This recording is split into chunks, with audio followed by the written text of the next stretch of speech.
Hi, welcome to this episode of Your Black World News. I'm your host, Roosevelt Mitchell III. In his latest crackdown on school corruption in Detroit, the federal government today launched a legal bomb targeting 12 current and former Detroit public school principals, one administrator, and a vendor, all of them charged with running nearly a $1 million bribery and kickback scheme involving school supplies that were rarely ever delivered. The vendor at the heart of the alleged scheme is Norman Shy, owner of Allstate Sales, which sells school supplies and items including auditorium chairs and raised line paper. He is charged with paying over $900,000 in kickbacks to at least 12 DPS principals who used him as a school supply vendor in exchange for the money. According to court records, here's how the scheme worked. Principals steered millions of dollars worth of business to Shy, who in turn would give them money for helping make deals possible. The principals would certify and submit phony invoices to DPS for the school supplies. Shy got paid, but the goods were rarely ever delivered, only sometimes just for the purpose of making the transaction paper legit. Federal prosecutors allege that Shy ran this 5-year scheme with the help of Clara Flowers, an assistant superintendent of DPS Office of Specialized Student Services.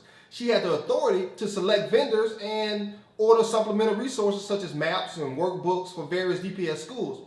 She picked Shy, court records show. It was Flowers who first introduced Shy to DPS sometime before 2009, when as principal of Henderson Academy, she chose Shy as the school's supply vendor. Flowers will continue to use Shy as a vendor when she became assistant superintendent. According to court documents, Shy maintained a ledger to keep track of how much money he owed Flowers in kickbacks, which came in the form of cash and gift cards. The two met on a regular basis to discuss how much Flowers was owed for her favors, and Shy was careful not to get caught disguising his payments to Flowers in a variety of methods, such as checks payable to contractors who worked on Flowers' home, including one company that did painting and gutter work. Shy also used DPS money to help pay for a new roof on Flowers' home. Other individuals involved is Ronald Alexander, current principal at Charles Spain Elementary, who was charged with bribery for allegedly pocketing $23,000 in money from Shy in exchange for using him as a school supply vendor. Beverly Campbell, a former principal at both Rosa Park School and Greenfield Union Elementary Middle School, who was charged with bribery, allegedly accepting $50,000 in cash kickbacks from Shy, who oftentimes never delivered the goods to the school but got paid anyway with the help of phony invoices signed by Campbell. Germa Johnson, former principal at Earhart Elementary Middle School, who was charged with bribery for allegedly accepting nearly $23,000 in cash kickbacks from Shy. James Hearn, principal at Marcus Gary Academy. Tanya Bowman, principal at Osborne Collegiate Academy of Math, Science, and Technology. Josetta Boinda, principal at Bennett Elementary. James Hearn, principal at Marcus Garvey Academy.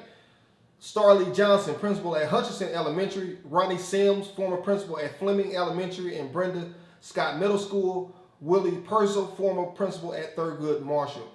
And Tia Von Moore-Patton, principal of Jerry White. U.S. Attorney Barbara McQuaid is holding a news conference this afternoon to discuss the legal crackdown on school corruption. Today's announcement of the criminal charges comes nearly just 2 months after former principal Kenyatta Wilbur Snap, who was hailed as a once rising education star and turnaround specialist in Detroit public schools, pleaded guilty to bribery. Snap admitted she pocketed over $58,000 bribe from a vendor and spent it on herself while working for the Education Achievement Authority, a state-formed agency that was supposed to help Detroit's most troubled schools. Snap, who was set to be sentenced on June 1st, faces up to 46 months in prison for bribery. I would love to hear your thoughts about these allegations, so please leave a comment in the section below. So until next time, my friends, be blessed and be encouraged.